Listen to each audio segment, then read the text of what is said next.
साबिक अदाकारा और सोशल मीडिया इन्फ्लुएंसर सनम चौधरी ने ड्रामा इंडस्ट्री में मशरूत वापसी का अंदिया दे दिया। सनम चौधरी ने कुछ साल कबल अमेरिका में मुक़ीम पाकिस्तानी हिप हॉप गुलकार सोमी चौहान से शादी की थी, जिसके बाद इस्लाम की खातिर शोबिज़ इंडस्ट्री से किनारा कशी इख्तियार कर ली थी।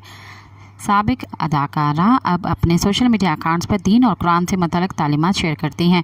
उनके सोशल मीडिया अकाउंट्स पर 2.6 मिलियन से ज़्यादा फॉलोअर्स हैं। सनम चौधरी ने हाल ही में photo and video sharing app Instagram पर अपने मदाहों के साथ सवाल जवाब का एक सेशन रखा, जिसमें एक मदाह की जानिब से सवाल किया गया कि क्या आप हिजाब के साथ ड्रामा इंडस्ट्री में दोबारा कदम रखेंगी। तो साबिक अदाकारा ने इसका जवाब देते हुए कहा कि मैं ड्रामा इंडस्ट्री में दोबारा कदम रख सकती हूँ अगर वो ड्रामा देखने वालों को अल्लाह के नज़दीक करने का पैगाम दे और अगर मुझे अपनी हदूद में रहकर मुकम्मल हिजाब में काम करने की इजाज़त दी जाए। सब्सक्राइब कयो अवामी न्यूज़ HD खे ऐं ताज़ा तरीन ख़बरुनि लाइ ॾिसंदा रहो अवामी न्यूज़ HD।